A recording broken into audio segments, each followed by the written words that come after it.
Ma'am, salamat sa inyong suporta, ma'am, ha. Labi na sa pagpasulod sa inyong balay.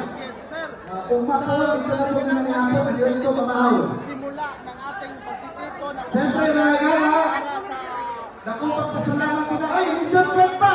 Asan Richard Fred? ano pa ang susunod Richard Fred! na gagawin? Saan ang Richard Fred? Baka magkaroon tayo ng rally sa Rizal Park. Hindi ko pa sasabihin kung kailan yung date, but i-announce namin sa mga kasamahan namin kung kailan yung open rally. Ang rally na yan, hindi lang yan sa Mindanao, Tibok, Pilipinas yan. Buong bansa yan, ang rally na yan. So, ngayon, pasalamat ko dito dahil ang mga taga Mindanao ngayon, dito, Tawi-Tawi, Basilan, Zamboanga, Hulu, Sulu, Lanao, Sur, Del Norte, Marawi, Davao Oriental, Del Norte, Del Sur, Kumbal, Davao Duro, Davao del Norte, at mga ibang lugar, Butuan, pati dito ngayon sa Luzon ng Davao. Masaya at maligaya ako, katuwa kami dahil nandito ang mga tao na inibita namin at sila talaga nagsuporta sa ating programa Inday Sara Cricket Movement Nationwide. So maraming salamat talaga. Kom, total andito na itong mga leaders natin sa Mindanao, no, itong Inday Sara 2028 movement. So gaano po ba tayo kasigurado o kampante na pati ang mga membro ay susuporta din, no, sa mga ganap na rally this coming next year? Kahit wala ako, ang tao, lahat na darte ngayon. Halos dito sa Mindanao, 75 to 80%. Ang tao galit na. Simple lang ang mga tao. Ang nasa isip nila, hindi siya pwede magsalita, pero ang nasa isip nila, talagang Duterte talagang gusto nila. 75 to 80% talagang Duterte. Ang movement na ito, gusto lang na naplatar yung mga tao para talaga kasi marami nagsabi na Duterte kami, saan kami po magkakapit. Kaya dito ang movement para i-plaster yung mga tao. Mensahe mo sa mga DDE supporters sa magaganap na rally. Kayo ang una ko pasalamatan. Kung wala kayo, hindi ako makita sa publiko. Ang pasalamat ko kay mga vlogger, ninyo, at mga taga dito, nandito ngayon, at tayo ay magsama-sama para kay BP Sara, para sa mga Duterte family. Yes. Yan ang gusto ko. Bakit si BP Inday Sara yung napili natin? Wala nang ibang sino pang mapilian. Wala na. Yan talaga. The next step. Ngayon, si BP Inday is being Presidente. Next step niya, Presidente na yan. So, sino pang pinatanapin? Sino pang qualified? Abogada. Mahinahon siya. Relax, magsalita at laging tinatira ng administrasyon, pero lalong gumaganda. Yung tumira sa kanya, wala na. 90, yung edad niyan, 90, parang 90 na, 90 years na. So matanda na yung tao na laging sinisira kay BP Inday. Si BP na sinisira ng publiko, ng administrasyon, lalong gumaganda. Maraming salamat, Commissioner Kom, huling tanong na lang. Ano ba yung masasabi natin sa itong pagkaangkin ni Bongbong Marcos, no? Ayun, Sa hindi Ibukana maganda. Bridge. Hindi maganda yan. Hindi sa kanyang project yan. Yung dito yung coastal road sa Davao, hindi mo sa kanya yan. Mahiya naman siya.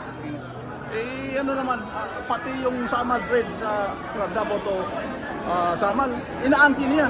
Huwag natin angkin. Nakakaya naman. Huwag kayo makangkin ang hindi yung project niyo. Sa totoo lang talaga, alam ko yan.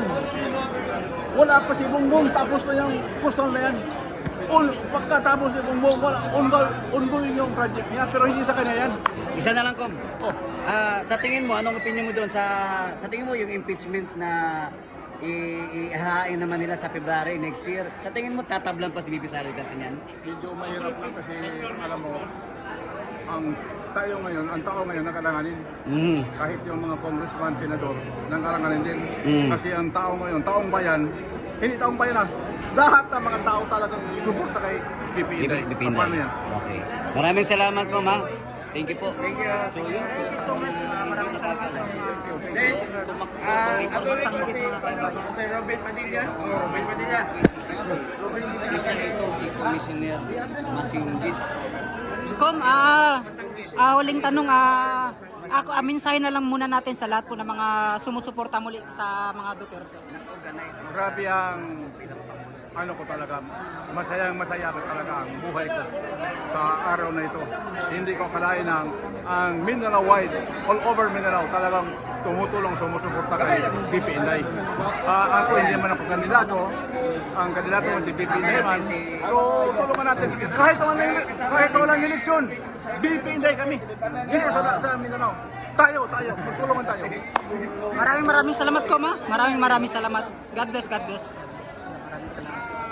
Sulit, mahikayat natin ang mga taong bayan na sumama sa ating magaganap na rally na sabi di umano ni Commissioner Marcos Angel.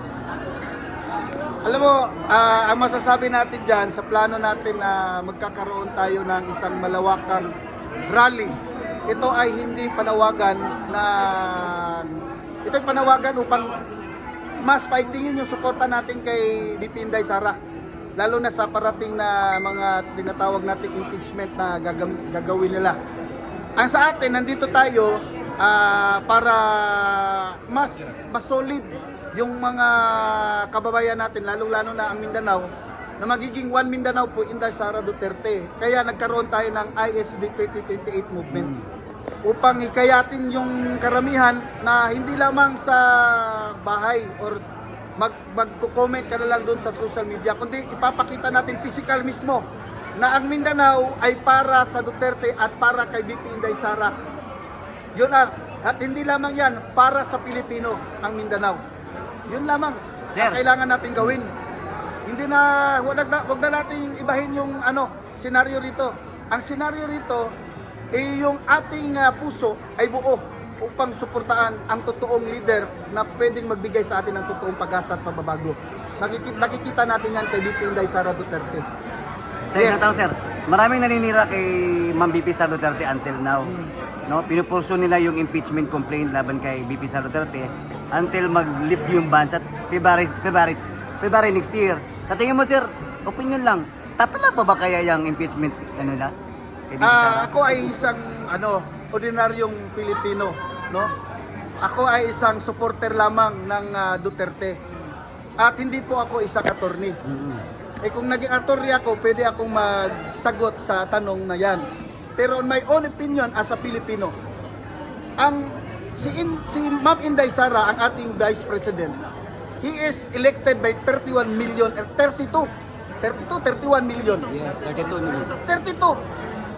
Bakit mo kailangan i-impeach yan? Ang pwede mag-impeach sa kanya, yung 32 million na nagluklok sa kanya dyan. Itong ginagawa nila, nagagawin na, alam naman natin, lantaran na, no? Ang ibig sabihin niyan, gusto lang nila na mawala sa landas o sa paningin nila si Ma'am Inday kasi sa gabal talaga. Sa mga plano nilang kabulustugan, yun ang pinaka-problema. Ito, as a Filipino citizen, as a voter, gusto ko yun, yung leader na pipiliin ko, yung totoo at para sa Pilipino, hindi sa pansarili lamang. Suko na pa to. Ano pa, wala na? Dagdagan kong Anong idagdag mo, ma'am? si Inday Sara, ang mga Duterte, tested ang proven na ang panerbisyo sa Tinoo. Dalira ni mo madool, makatabang na pares ako, experience ako, na ospital akong bana. Sila'y nagtamang sa kuha nga makagawa sa ospital. Mga pagkaon, bugas, muhatag sila. Mo nang sa tinulang ang alag yun nakabalo sa mga serbisyo nila, ang kinasing-kasing yun. Ang ilang kasing-kasing pagtabang sa katawan.